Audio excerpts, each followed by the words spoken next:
grab your goat, grab your mechanical owl, because it is time for the Witches Movie Coven. I did that all by myself. You did. Every Wednesday at this exact time, witches gather in a coven, witches gather in a movie coven with stuffed plushy goats, funny dolls on a regular basis to each other about movies. This week's movie that we're going to argue about is called Clash of the Titans. Teet, teet, teet. Let's get into some mythology here, shall we? We hope you all watched it. Let us introduce ourselves. This little girl, I got to put. I am Patti Negri. I am one of your hosts. You might know me from The Witching Hour, my regular podcast. You might know me from Ghost Adventures. You might know me from my new book that doesn't come out yet, The Doll Craft, in all sorts of places. Right? I know everybody has a copy but me. It's beautiful. I'm so proud. And anyway, let me pass you on to my beautiful co-host, Heather. Hi, I'm Heather Greene, and I am the author of Lights. Where is that one? I have your book. I don't have my book. Lights, Camera, Witchcraft. It is the critical history of witches in American film and television. I'm also a journalist, and I cover all things occult in the media, as well as an editor at Llewellyn Worldwide, working with wonderful authors like some of the ones we have sitting here in our coven. And I'm so excited to be back here this Wednesday in my home, joining my coven to discuss this very important movie. Yes, thank you very, very much. Let's go down to Richard-Lael. Hi, I am Richard-Lael. Richard-Lael is one name, not two. If I were Richard, I would be a. That is right. I am known as the gentleman psychic. I'm a psychic and a medium, but I gained some weight. So who knows? Maybe I might be a psychic and a large before too long. No, actually. And in preparation for tonight's show, I actually, for the first time in more time than I would like to admit, went to the gym today. So, I'm not quite Greek god status. I'm a little closer to Bacchus at this point, but that's okay. It's perfectly acceptable. I am a psychic medium. I am known also from Ghost Adventures on occasion. You could see me on podcasts and University Magicus. I am everywhere that good gentlemen psychics are sold. Thank you very much. And yes, he is. Jason. My name's Jason. This is my latest book. This is Doll Craft. A Witch's Guide to Puppet Magic. Oh, wait, no, that's Patty's. This is mine. I'll stop talking about it all the time. I am one of those Llewellyn authors. I've written 10 books for Llewellyn so far, and I'm a witch, and my favorite coven is my movie coven. Thank you very much. Wow. Now, Courtney may look a little different today. Courtney is not with us because she fell into a giant sinkhole somewhere in Massachusetts. But instead, we have another fabulous, familiar face, Thumper, to you. Hello, I am Thumper Forge. I am an author with Llewellyn. I wrote the upcoming Chaos Apple, Magic and Discordianism for the Postmodern Witch, and I co-authored Virgo Witch, Divining the Details. I also write a blog for Patheos Pagan called Fivefold Law, and tonight I am playing the part of Courtney Buckley. So don't make me hex you, because men.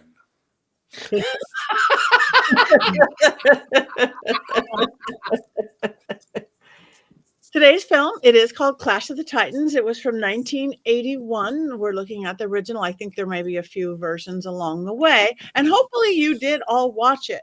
But just in case, one of you or two of you may have missed it, Richard-Lael, do you have your always explicit and detailed and unbiased synopsis of this film?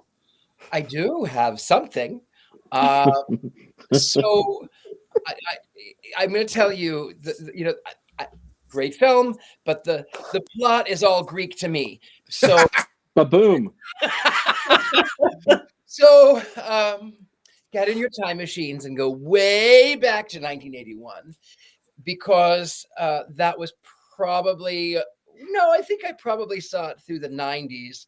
But that was the last time I actually really saw it. I did not do my homework this week because I was not in the mood for Greek gods. But I do remember it, and I will try to recall. I'm going to read a little bit of this from, external sources, and then I'll kind of fill in with some things that I know that they missed. Perseus, son of Greek god Zeus, grows up on a deserted island. His destiny is to marry Princess Andromeda, who will someday rule the city of Joppa. But as long as the satyr Calibos, who uses a giant vulture to kidnap Andromeda's soul every night, is alive, no one can marry her. Perseus travels to Joppa, where he must defeat Calibos and other mythological monsters and rescue Andromeda. Now, that's like the watered down version. What I remember is there's a lot of hooters in this one. No, particularly one. There's one metal hooter. Woohoo. Boo boo, boo boo. Boobo.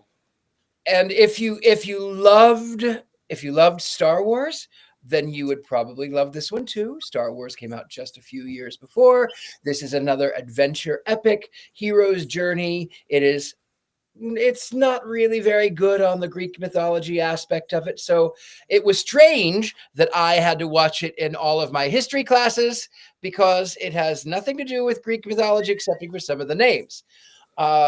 What I will say, though, is he ends up by slaying my heroine, my hero. He ends up by slaying the Gorgon, Medusa, as she's commonly known, and he destroys the Kraken. And then he ends up by marrying what's her name, and they lived happily ever after because they're gods, and they do live forever after until nobody worships them, and then they don't live anymore. And that's what I have. Thank you. We got it. That is perfect. But just in case, there may be a little bit more information. Heather, is there 5 things that we really do need to know about this movie? Sure. I'm going to save my commentary for later. I'm going to do my best. So this is just going to be very factual, as factual as I can be without giggling, talking about this movie, to be honest. So this movie, I'm going to do some basic information. Then we'll talk about the context of the movie, then the cast, and then the creator of the absolutely amazing special effects. And then number 5, which I forgot because I didn't write it down, but I have a number 5. So I'll get to that after. So we'll start with number 1, the basics. This came out, as someone of you said, in 1981. This was written by or directed by Desmond Davis. And it was a UK-US film, and it grossed $30 million. It has grossed $30 million. I think it grossed a lot more than that. And budget was $15 million, so it was considered a hit. Although generally speaking, it did not get good reviews, but it was considered successful in some degree. Distributed by Warner Brothers and MGM. The writer of the film was Beverly Cross. Interestingly enough, Beverly Cross is married to Maggie Smith, longtime marriage, and they were married at the time, which would explain Maggie's presence in this movie and perhaps some of the other actors as well. We'll get to that in a second. Beverly Cross also wrote Jason and the Argonauts in 1963. Jason and the Argonauts. So that's just some basic stuff about this wonderful film that we're seeing tonight. Number 2, the context. So as we heard from Richard-Lael, this was a time when sword and sorcery films and high fantasy was super popular. Star Wars kind of set it off for sure. It's a sci-fi film, but it really is more of a sword and sorcery film than it is a sci-fi film. Absolutely. It's sword and sorcery with a little bit of with an overlay of sci-fi. So it really set off a lot of things in our culture. Star Wars is a big moment in pop culture time. And this was one of the many films that came after that. You have, of course, the legacy of it being present in this film with the R2-D2 owl. You see him there. But aside from that, you have a host of sword and sorcery films, and I'm going to name some. So those of you who were around at the time when we're young, you'll remember a lot of these films. You got Conan the Barbarian in 82, Beastmaster 82, one of my favorites as a child. Dragon Slayer was 81. You had Time Bandits, The Last Unicorn, Dark Crystal, of course, 82. Black Cauldron, the sad Black Cauldron, 85. Lady Hawk, 85. Legend, 85. Excalibur was 81. We almost had an Excalibur in this movie. A sword made with Valerian steel. You also had The Last Starfighter in '84. Of course, there were a bunch of others, but you had so many films at this period of time that were sword and sorcery films, and it's really was quite amazing, and a trend. So number 3, let's talk about the cast. You look at this film and you think, oh my goodness, but you're not going to know anybody in the cast. Well, that's absolutely untrue. Of course, you have Zeus as Laurence Olivier. Now, a lot of people know the name and they might not know some of his films at this day and age. He's not quite as familiar to modern audiences, but he was in so many films, an award-winning stage actor. He was in things like Rebecca, which I mentioned several shows ago, the Hitchcock film, Othello, Spartacus, Hamlet, 49th Parallel, Marathon Man. These are all older films, but this man won Academy Awards, Emmy Awards, British Academy Awards, Golden Globes.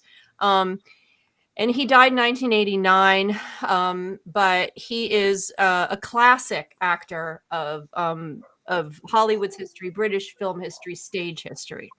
Of course, similarly, you have Maggie Smith, who just passed in 2024. Most young audiences know her as Professor McGonagall, but of course, she was an epic actress of stage and screen.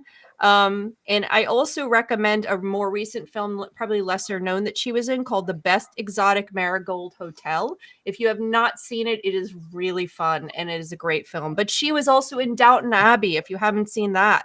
She was in Hook for something a little different, Sister Act, something a little different. Of course, A Room with a View. She's won 2 Academy Awards, 4 Emmy Awards, a Tony Award, 5 British Academy Film Awards, 3 Golden Globe Awards, and 5 Screen Actors Guild Awards, plus many others. She is a classic. She started on stage. She was trained classically. She is one of the best actresses to come along in Hollywood and British film history. Then there were a number of other actors and actresses that were also classically trained, which you see throughout here, and I won't go through all of them. But some other notable actors, you have Burgess Meredith. Some people might recognize him immediately from either from the Rocky movies, from Batman. He was, of course, the Penguin in the 60s. He was in, more recently, from the 90s, Grumpy Old Men. And like Laurence Olivier, Maggie Smith, he's been around forever. I think one of his first film was Of Mice and Men in 1939. He was in films decade after decade. A classic, died in 1997. And of course, Harry Hamlin, who plays Perseus. He is most recently, you might recognize him from Mayfair Witches. He is in that series. We reviewed it here, the first season. He was also in 80 for Brady, which I have not seen. He was in LA Law. I think we just saw a picture of him there. So he's been in and around Hollywood and television for quite some time. He is known for this film, most certainly. And then another one I'm just going to mention real quick was Ursula Andress. And the only reason I'm mentioning her is because she had one line and was barely in the film. But because she was a swimsuit model and had a Swiss accent, she actually got more notoriety for this film than she probably deserved. She was more known as a Bond girl, not surprisingly.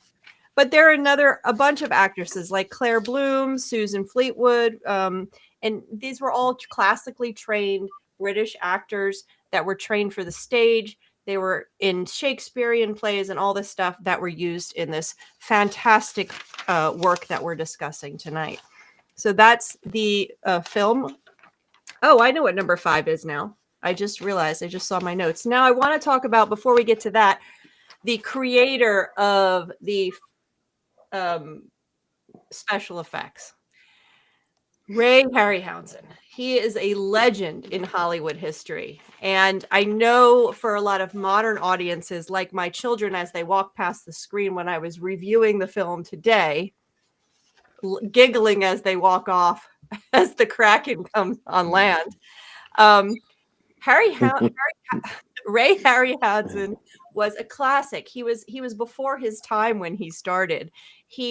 One of his first films that he did this work on was King Kong, 1933. He then went on to do Mighty Joe Young, which is another film with a gorilla, and he got awards for that. This work he was doing was phenomenal. He actually trained with George Pal and the Puppetoons, which just as a Wizard of Oz side, George Pal was the first person to create another Green Witch after the Wizard of Oz. Ray Harryhausen, I want to just call him Harryhausen. Ray Harryhausen actually created the third witch that had green skin in Hollywood history. So this is just kind of interesting Wizard of Oz tidbits, which everything leads back to Wizard of Oz in my world. But yeah, so he has been trained decade after decade to do this work. And, by 1981, some of it may have even been a little bit off even at that point, but his style and the legacy he has is quite amazing.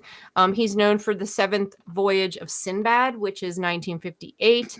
And Courtney's favorite movie, It Came from Beneath the Sea, and Jason and the Argonauts, which is probably why he got selected for this, because of course the writer also wrote that film. He was chosen to do dinosaurs in the mid-60s on Hammer Films. And the list goes on. I mean, his legacy is quite phenomenal, whether you like it or you don't. I mean, by today's standards, of course, it looks really hokey, but this was then. This was not now. This is pre-CGI. Which I like better, honestly. I do too. So yeah, I mean, it's a thing. It's something we grew up with, and we can talk about that later about how we like it and how we don't. But he's a legend, the one who created these things. Then finally, the last one is the legacy of this film. And I'm not going to discuss the details of what they created in as far as Greek gods and that stuff. We can do that after, because that's a whole nother can of worms, getting into the comparison between this and the origin material. We can do that after, but I'm just going to mention the 2010 film that came out. We've seen Clash of the Titans, which then had Wrath of the Titans after that. And I just thought I'd mention that to know that there is a 2010 film. It has Liam Neeson, Ralph Fiennes, Sam Worthington, and a bunch of other people. It was successful, though critically, again, just similar to this, it was tanked. But they did come up with Wrath of the Titans, and then they were going to do a Revenge of the Titans, but that was canceled. I guess Wrath of the Titans wasn't angry enough, and it just didn't work, so they went on. So that's the basics you need to know. I think the biggest thing that I didn't cover is the comparison of this film to the origin material, and there are some things that are accurate, and there's a lot of stuff that is inaccurate, and a lot of stuff that they made up completely, as one reviewer said, pulled out their butts. So are you sure the remake was real? Because to me, it sounds like one of those urban legends, like Sinbad was in a genie movie or something like that. One of those things that's not real. Like some people go, oh, there was another version of the Wicker Man. No, there was not. I can't find it. I don't think there was another version of Clash of the Titans. There was. No. There was. It was just called Immortals. It's a different. The 6,000, 3,000. Rob, would you please stop photoshopping and playing with CGI images, trying to confuse me on our show? So there's a few things that I will discuss that bother me about this film, and there's some other things about this movie that need to be brought out, but I'm going to save that because I know that you guys have so much to say about this classic Hollywood feature. I want to talk again about Medusa, but we'll get there a little bit later on. I want to talk about her. Don't let me forget. I do need to unpack some childhood trauma around the owl. The owl. So in 1978, there was a TV series called Battlestar Galactica that was remade in 2004. And in Battlestar Galactica, one of the characters has a dog who tragically loses his life in the Cylon invasion. And to comfort his owner, scientists make a robot dog whose name is Muffet 2. Yeah. As a kid, I got Muffet 2 mixed up in my head with Bubo, and I spent years convinced that Athena's owl had been like sacrificed to make the robot owl. And so as an adult, I watched the movie and was just blown out of the water that the owl survived and that Booba was created so that Athena would not have to give up her pet. So that was a mind-blowing moment for me. I do really love this film. It is part of my favorite genre, which is movies based in Greek mythology that just go completely off the rails. Immortals, that I mentioned earlier, I think is the capstone of that. The movie did make me gay, but not because of Harry Hamlin, because of the goddesses just throwing devastating shade at each other. I just thought that was brilliant. I loved every moment of when Athena and Aphrodite and Thetis and Hera are just very politely tearing each other down. I thought that was brilliant. I love it overall. I really do. I think the effects hold up, with the exception of Medusa. Medusa makes me unhinged with rage because of that tail. There are no rattlesnakes in Greece. I am from Texas and I know these things. Maybe they're extinct now. Maybe there were back then. Well, they could have. Yeah, there you go. Boom. from Mind Texas. blown, Thumper. We rival Mind blown. Australia in terms of nature that will kill you. There are no rattlesnakes in Greece. I just, for No. some reason, even when I was younger, I was like, that's not right. That's not right. St. Patrick drove them out. Oh, okay. So there were rattlesnakes in Ireland, and then they went to Greece and ended up in Texas. Yeah. By way of the Mayflower. Got it. Yeah. Makes sense. I'm in. Boom. Boom. I think I read somewhere that he wanted to have Medusa with the rattlesnake tail so that she could be menacing from afar. Yes. Yes. Yes. Most certainly that's the effect. I mean, they want to give you that warning, that kind of tension, so they have a. And that is sort of a horror action movie trope in terms of rattlesnakes showing up where they shouldn't be, because you can hear them but you can't see them. It's like Jaws' fin. I kind of want to talk about Medusa. We're already on the topic. Do you mind? No, Yeah. please. This one always bothers me, not because of the rattlesnake. I wasn't smart enough to realize that there were only rattlesnakes in Texas and not in Greece. However, I mean, there are plenty of snakes in Greece, and I mean the kind on two legs. I lived in Greece. But I always felt so angry at poor Medusa. I mean, imagine. You are this beautiful woman, and nobody leaves you alone. And because nobody leaves you alone, then someone turns you into a gorgon. And then you say, you know what? I'm going to go to this little island. Just leave me alone. Please just stay away from me. I am perfectly fine to take care of myself. I don't need you coming to my island. And what do? They go to her island. And then she gets murdered because something that's not even her own fault. She turns people to stone, and they deserved it. So I feel badly for Medusa, for the Gorgon Medusa. I think she's an anti-hero, and she did not get the respect she deserves. I would agree. Hear, hear. But Andromeda's pretty, and Medusa is less pretty as a snake lady. So you have to save Andromeda, right? Isn't that how it works? I wouldn't.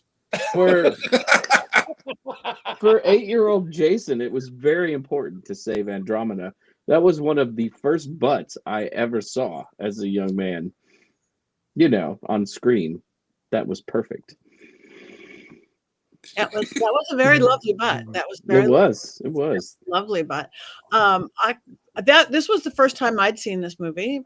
Really? It was the very first time I'd seen this movie. And again, my first subject at school I ever liked was Greek mythology, grade school. And I'm like, oh, a subject I actually like.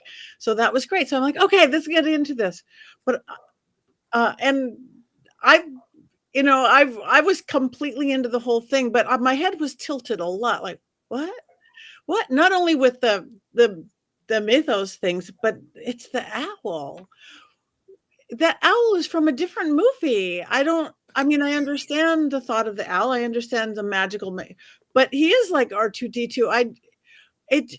He's just like he's from a cartoon movie or something. I Though I don't mean to interrupt. There were actually automatons around that time. There was a famous one that was a lion, and this is ancient Greece. So that they did have automatons in ancient Greece. In fact, some of the statues of the gods, they would manipulate them so that they could move, and that would convince the cult that they were actually in the presence of these gods. Okay. Well, I was unaware from that. Again, it was like weird casting to me. That's what it felt like. Odd casting. Like the wrong owl was cast for the movie. And then Harry Hamlin. I mean, he's so pretty, but he just, the look on his face was, he looked like dumber than a box of rocks. Like, oh, there's nothing there. He's pretty, but that's not the face. The only face he ever had. He does look confused perpetually, doesn't he? Yeah. He's a little over it. That's a little better. But in this movie, it's like, lips out. So I thoroughly enjoyed it. But Al was miscast in my unknowledge. Was miscast. Yeah. The owl was miscast, but I think he makes sense in terms of like when Heather was talking about sword and sorcery films of that period, where there was often the R2D2. There was often the mechanical sidekick comic relief character. And like Muffet. I think that was very, very much a sign of the times and kind of a trope that even in a movie that didn't really need it, they were going to throw it in anyway for the kids.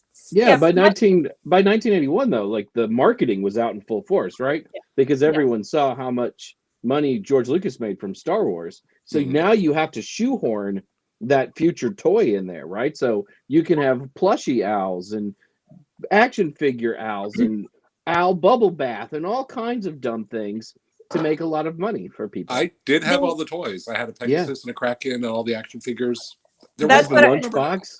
That was the another thing that Star Wars really set off. Although there were tie-in toys before, but Star Wars took it to a new level. And yes, there was. Mattel put out the Clash of the Titans toys. We did not have any. I don't remember my brother having any, and I certainly would not have had any because I wasn't a huge fan of this movie as a kid. I remember watching it over and over. The only things I have not watched it since the 80s. Since I was a kid. I didn't really feel the need. The only thing I remember was Andromeda tied up. The eye that the witches had is literally the only things I remembered. And so, and when I started watching it, I thought, oh God, I watched this on HBO 4 million times. I'm going to remember everything. And I literally didn't. Now, when I watched some other movies from the decade, like when I had to review Beastmasters and Conan the Barbarian, I was like, oh yeah, I remember this stuff. But this one, it didn't stick, but I did remember the eye. There it is. I did remember that as soon as they said that. And I did remember, of course, Andromeda being tied to the rock. For some reason, those things stuck in my head. Were you disappointed with the eye as an adult? No, there's a lot more I can criticize this movie than the eye. Because I watched it today to get ready for tonight, and when they held the eye up, I was like, "That is a paperweight." It literally is. No, it didn't move me the way it did when I was younger. If I could write an essay on the problems with this, but which I can bring up in a minute, but I'm just going to tell you, watching it today, I talked to the screen the whole time and then laughing hysterically. I could not stop laughing. This movie, getting back to the owl, is really sort of it's almost like someone said, let's make a movie about the Greek. We need a sword and sorcery film. Let's do Greek mythology. Now let's throw in R2D2 and let's throw in Excalibur and let's throw in this. And they brought all this random stuff in. And then we've got Godzilla with swamp. The thing that came from the swamp. What's that guy? The creature from the Black Lagoon. From the Black Lagoon with multiple arms does Godzilla. I don't know what. I'm like, you can get him, Perseus. You got him, Perseus. Right? Like Burgess Meredith there doing some Rocky stuff. Yes, exactly. I mean, it was like it was like a modge podge of like random stuff to try to make a movie to fit the theme, and I just couldn't get over it. So yeah, there you go. That's my that's my take. But there are some deeper problems with this movie that I'm happy to bring up, but I'll let somebody else speak. I will say one thing that did make me laugh in watching it today was, you know, there's Calabos, who is stop motion, and then there's the actor playing Calabos. Yeah. And there's a scene where he's sitting on his throne and he's talking to Andromeda, and she reaches out to stroke his face. And I noticed, because he's supposed to be physically bigger than everybody else, he's supposed to be this kind of a giant. And the camera cuts to Andromeda's hand, and it's this like tiny little child's hand. It is clearly not a grown-up's hand reaching out to pat him on the face to create that illusion of his size, which struck me as the funniest thing ever today. Like at the time, I think it was a very good effect, but it was one that didn't carry it for that well. It kind of cracked me up. I think a lot of the stop motion animation doesn't work in this movie, and didn't even work in 1981 when I saw this originally, which is a tale, because it does go kind of back and forth between a real actor and then the stop motion animation version of that actor, and they don't ever seem to really look like the same thing, right? The guy who played Calabos was good enough. You didn't need all that extra stuff. It could have just been a dude in a suit. And it's same with Medusa. You didn't need her crawling on the ground like a snake, which she didn't crawl on the ground like a snake anyways. Like they made it harder on themselves, and I think the movie looks worse because of that. Because you saw with Star Wars, practical effects, you know, for the most part, really good costumes and puppetry. And this movie had a budget. It wasn't like it was cheap. They could have done something else and chose not to. No offense to Harryhausen, who was great, but by 1981, most of that had already kind of played out. And boy, Pegasus flying. A tragedy. An absolute tragedy. The tragedy was when Argos floods at the beginning, and you see all the townspeople go, no, and the water hits them, and they just God. They just dissolve. It was that actual water. Me. The special effects really feel like 60s. It really feels like Harryhausen from the 60s, and this is 1981. It could have been done differently. It's just wasn't. And I'm gonna have to agree with you, Jason, on that. So what you're not going to agree with me on is the rest of it, because this movie came out in 1981, and you loved it. I was a wee Jason, very little Jason. I loved Greek mythology, was obsessed with Greek mythology. Dad, we have to go see Clash of the Titans. Dad, we have to go see Clash of the Titans. And it worked, and he took me to a drive-in movie theater so I could see Clash of the Titans. That is the IMAX of the 1970s and early 1980s, for those of you who have never experienced a drive-in theater. But the sound is much, much worse. But anyways, totally captivated, loved this movie as a kid. There was something about it. I had some of the toys. I had a Clash of the Titans lunchbox. I did pick it apart, though, because it's not true to the mythology in a lot of places. But still, to see a big budget kind of Greek gods movie as a kid blew my mind. And I've been in love with this film ever since. In the early 2000s, I sat down with my wife to watch it, because one of my friends who was of an age as I am, we both wanted our wives to see this film. We were very excited. We were very giggly. We were thrilled to be sharing this masterpiece of cinema with our wives. And when we got done, my wife just looked at me and she goes, "Invisible." That's all he says, Jason. Invisible. That's all she takes from the movie is Harry Hamlin saying invisible. And I was crushed and didn't file for divorce, but I did sleep on the couch for a night. Jason, I can sympathize with you, because I recently visited my dad in Florida, and he said, "You love horror movies. What's your favorite horror movie?" And I said, "The original Wicker Man." He said, "Let's watch it." And I was like, "Great." And about halfway through, I was like, "Oh, I didn't tell him it was a musical, and this is getting awkward, and nobody is wearing a shirt in this entire thing." I don't remember that at all.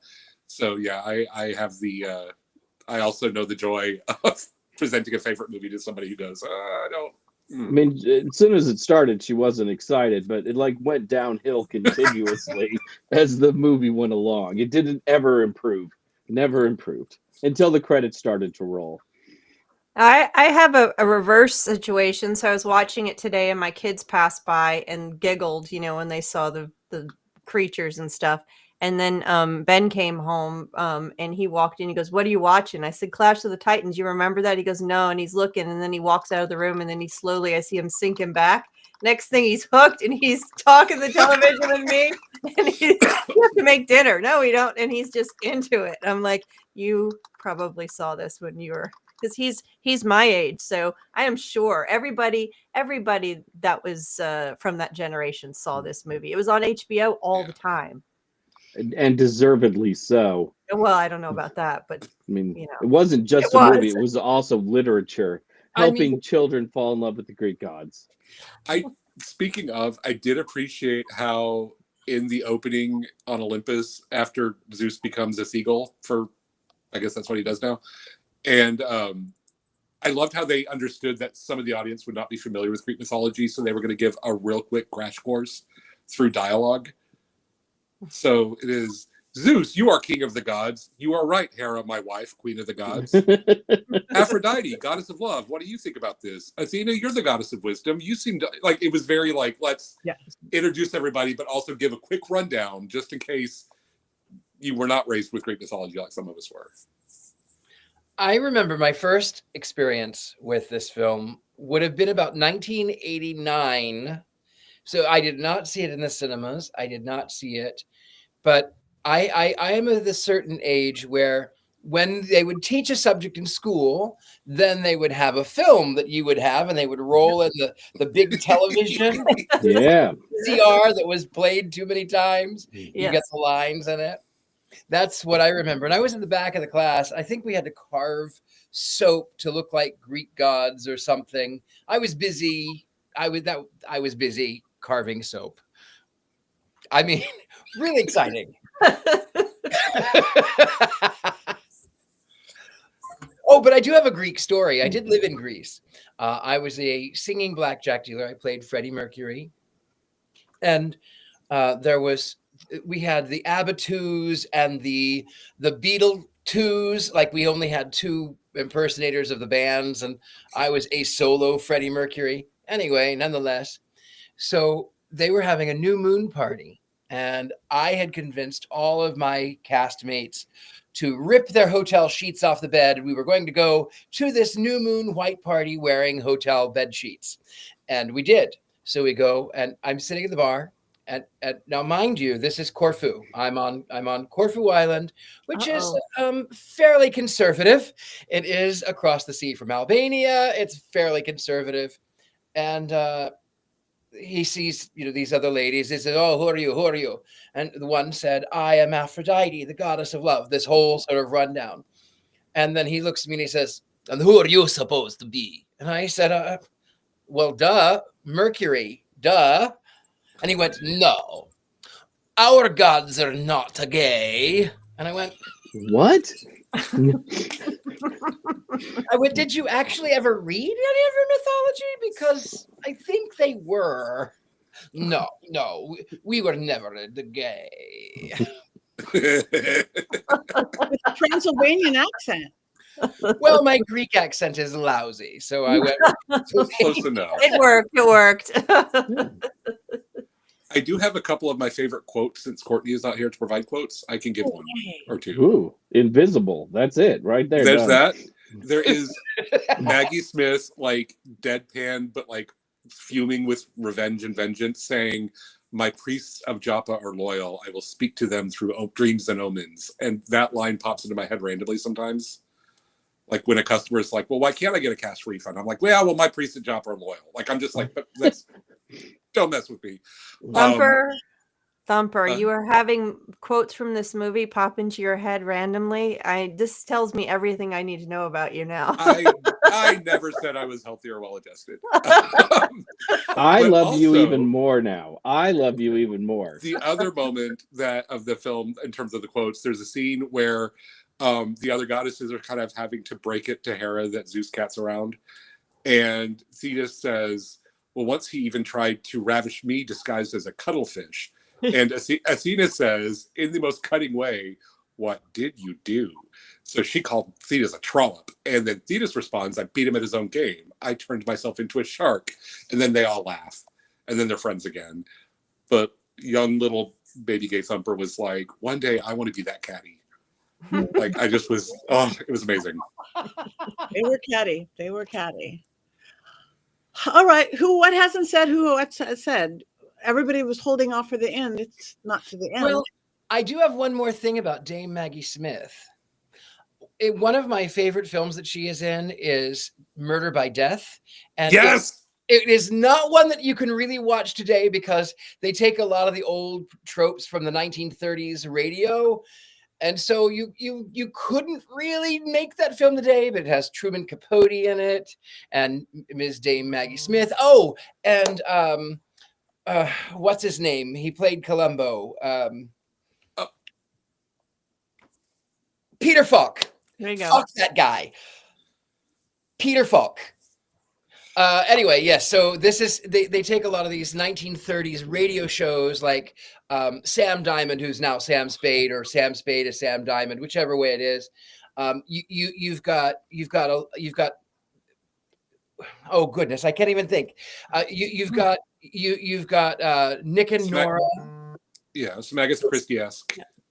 There is a Mrs. Marpole, but she's not Mrs. Marpole. There's a Hercule Poirot, but he's not Hercule Poirot. I mean, it's a great film, and it would never work past 1973 or whatever it was. It would never work, but I love it. I hate to say.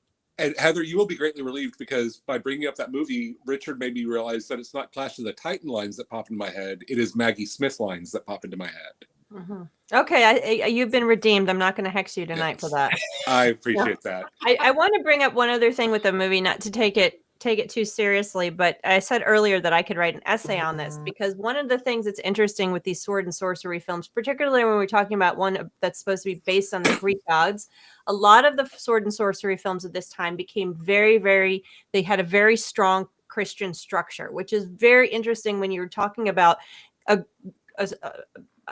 film that's based on Greek gods, a religion that has nothing to do with Christianity. But this is true for most of them. And this was because by the late 70s, we had a turn in our culture and we entered into the Reagan conservative era. And a lot of our films turned away and were rejecting what was had happened in the 60s and the progressive nature of the 60s and 70s. And we're moving into this very, very Christian. This is the beginning of the Satanic Panic began. You have a lot of fundamentalist movements starting up. So these sword and sorcery films, as I was watching them in respect to religion and respect to treatment of women, etc., which is related to the treatment of witchcraft, is that they get very, very conservative. And they also, so you can see that here with the addition of a character that's not part of the Calibos character, which I always want to say Caliban from Shakespeare. You have this satyr character, which is very much a devil-like character being the villain against a Zeus that's very much portrayed as a godlike figure. And you have the save the virgin, get married at the end. That's his reward. This is a very, very common structure that comes out of a Christian value system. And it's in most of these sword and sorcery films. You can find it everywhere. Snakes being connected with an evil, that's Conan the Barbarian, etc. So that's interesting. And the other piece in this is there is a notice they lean heavily on a racist structure as well, which I'm just going to point out is that Calibos is dark skin, but it's more than that. If you notice the symbolism that's attached to his area, it's very much connected to old Hollywood racist tropes, which watching it when I was, 1981, I did not notice. Watching it today after all the work I've done in film and studying symbolism that comes out as trends, it would really bother me. It really bothered me so much. And I hate to bring that down. Sorry, Jason, to bring this out and to make everybody have to pay attention to something ugly, but that is something that Hollywood did. And we have to call it out when we see it, even if we enjoy the film, we have to call those things out.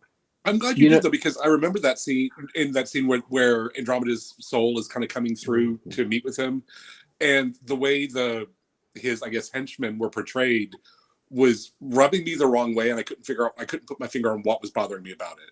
And it's also the symbolism behind him is very much supposed to look native. It's very much what Hollywood had done through into the 70s. Yeah.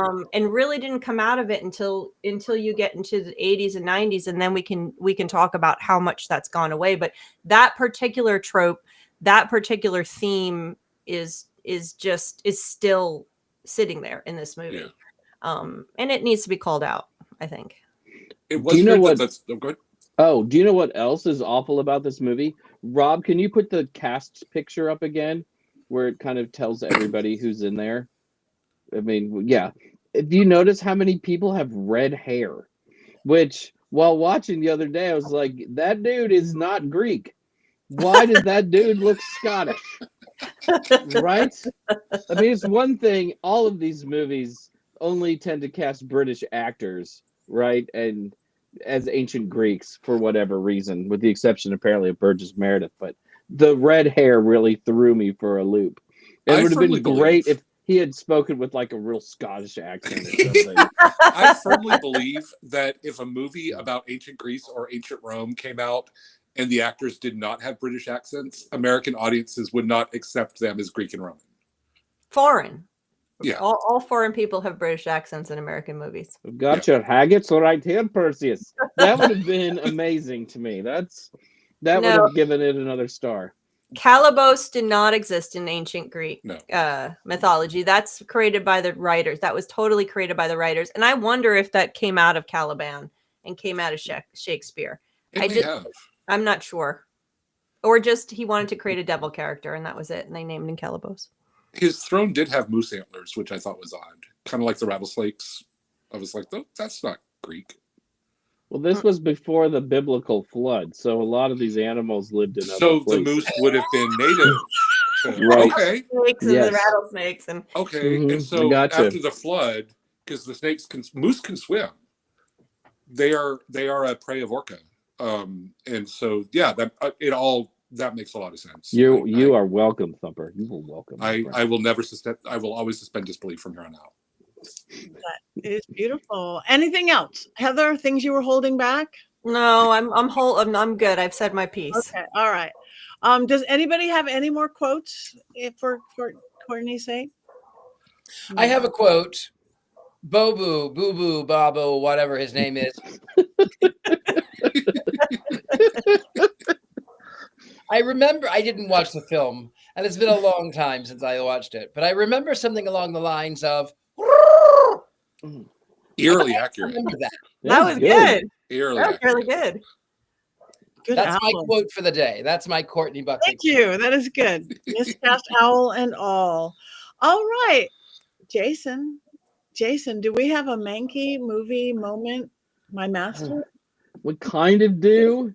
Kind of probably have a runaway train wreck tonight. But if you remember the early 80s, they were a time for rockin' movie soundtracks.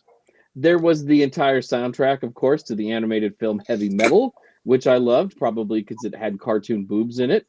Also, the great Sammy Hagar song, Heavy Metal. And, of course, the Kenny Loggins classic, I'm All Right, from Caddyshack. And, of course, who can forget Kenny's Footloose, just a few years later from, of course, Footloose. There were so many classic tunes during this period of time. And Clash of the Titans was no different than those other movies. It, too, had an amazing movie soundtrack. The standout track from that album was the first solo work of one Ronnie James Dio. In 1981, Dio was a member of Black Sabbath, having replaced Ozzy Osbourne in 1979, but he hungered to do some solo work. And when the producers of Clash of the Titans approached him to do a song for the picture, he readily agreed. Though often forgotten today, Dio's Clash of the Titans, Beware Her Gaze, was a worldwide hit, just like the movie. Dio's song sadly peaked at number 41 on the American Top 40 charts, but it did hit number 1 in Latvia, Angola, and North Korea. Because of copyright issues, it's impossible to stream Clash of the Titans, beware her gaze in most of the world today. So I thought I would just sing it all for you tonight. Are you ready for this? Very much so. Do Are I need we? a lighter to hold up? Cast adrift at sea as a baby, never had time to say maybe. Grab a sword, a helmet, and a shield. Perseus will never ever yield. Clash of the Titans, the gods, they are mightin'. Beware her gaze will turn you to stone, and you won't want a bone. Magical horse flying high in the sky. Ancient Greek heroes, they always try. Princess with her hair so pretty, she will sing along to this ditty. Clash of the Titans, the gods, they are a mightin'. Beware her gaze will turn you to stone, and you won't want a bone. Crawling around like a snake, your heart she will break. One gaze, your final mistake, the last one you'll ever make. Medusa. This is killing my voice. Clash of the Titans, the gods, they are a mightin'. Beware, her gaze will turn you to stone, and you won't want a bone. Clash of the Titans, Perseus, fly on your magic horse. Clash of the Titans, only look in your shield. Clash of the Titans, unchain her from that rock. Clash of the Titans, legends in the stars. Woo, there you go. That was it. That was our movie minute. I'm really sorry for all of that. Jason, I have to say, in those glasses, I will literally believe anything you say. Yes, that's why I got them, just to look smarter. I felt like I had to up the game. Beautiful, very, very, very smart. That's beautiful, and it's ditty. That melody is going to stick in my head for so long. Yeah, Ari just yelled, "Are you dying, Jason? What's going on in that room?" And he rehearsed for hours. All right, it is time to rate this fine film. Wands up, wands down, and we really need all of you, Aaron and Tabitha and Colin and Carl and Kevin. Wands up, wands down. It holds up better than people think it does, except for the Harryhausen stuff. Clash of the Titans. Ah! It's a point in time.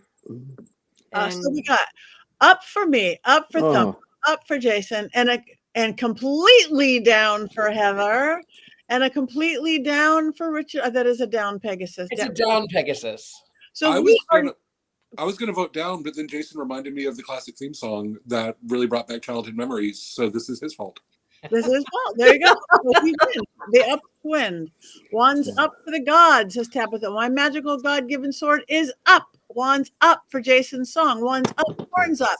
Well, I think Heather and Richard-Lael, you are outvoted on this one. Oh, wait. I'm fine. I'm fine with that. Well, again, I could not figure out Al, but the movie in its weirdness held me completely. So I'm giving it a wands up. Anybody know what we're doing next week? Wands down, says Mary Jane. Hi, Mary Jane. Oh, some of you are just hurting me. Just hurting me. My soul, it hurts. Well, hurt him back. Do you want to hurt him? Do you really want to make me cry? Cry? Yeah, don't make me sing another song next week. Nobody wants that. So speaking of next week, do we know what we're doing? The Burbs. The Burbs. Ooh. The Burbs. Okay, everybody, do we know what year? There's only one, so it doesn't matter what There's year. only one The Burbs, I believe. Tom Hanks, The Burbs. Tom Hanks, The Burbs. Okay. I wonder if it has an owl. I actually do. Needs more owls. I do have two. I have two plushy owls, a big one and a little one, not from the movie though, but they're Willows, my dogs.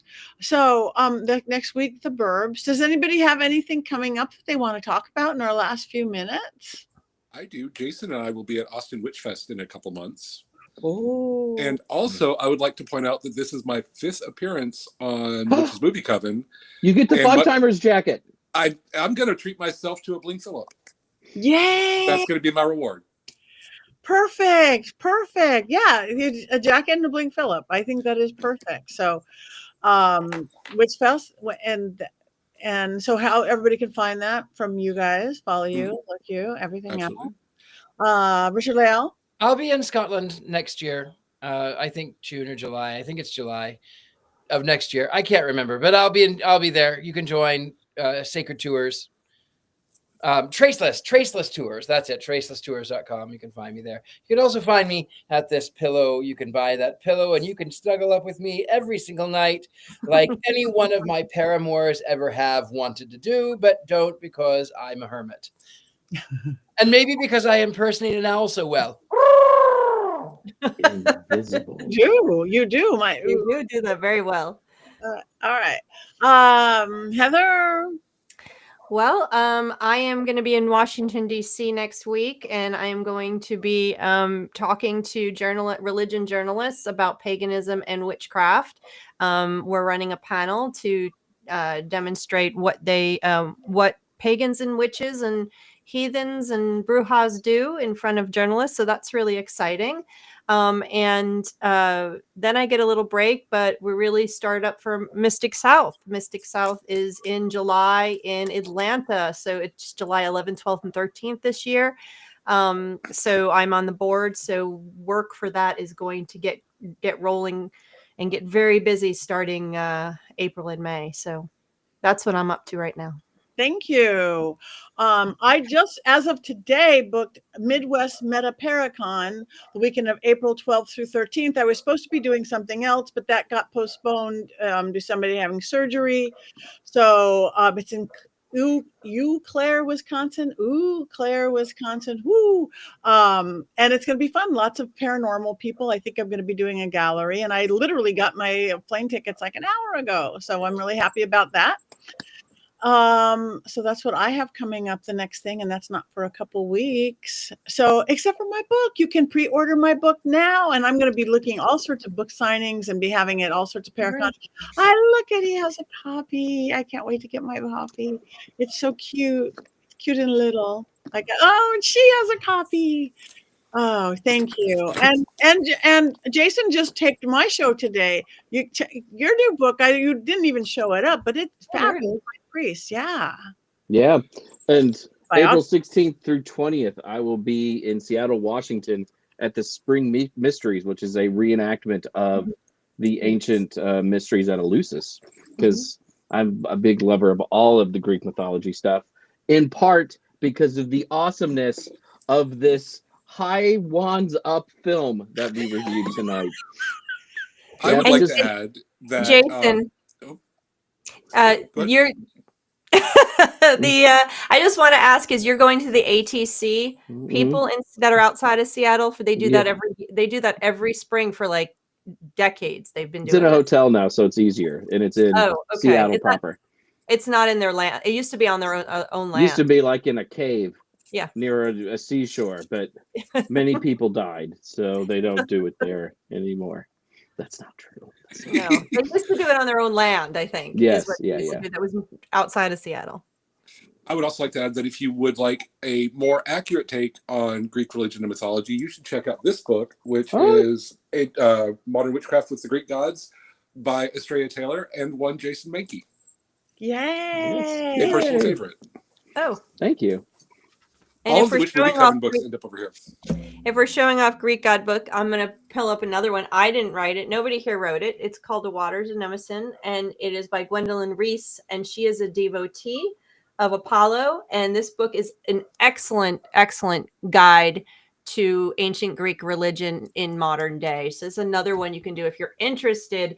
And Calabas is not in here, and she doesn't mention Harryhausen once. What? That book's terrific, and Gwendolyn's terrific. Highly recommended. Yes. Gwendolyn is the organizer, one of the organizers of Sacred Space, which is a pagan event that's happening this coming weekend. Like right now. I know people who are there. Yeah.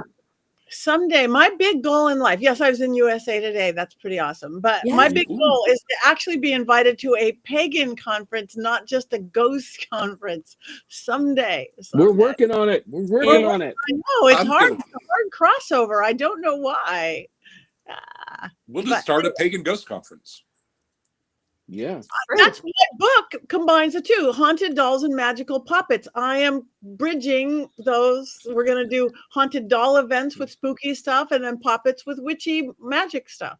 So yes, Excellent. I'm single-handedly trying to combine these beautiful worlds. Anyway, it is that time. We have one more thing to do. You guys tell your friends. I'll come back next week because we're going to do this again with the Burbs. Got to figure out what dolls we can bring for that. Heather, your girl is beautiful, by the way. Thank you. So is yours. Well, thank you. What does this sound like, Richard-Lael? Should we elbows our way out? Cackle? No, we'll cackle. 1, 2, 3.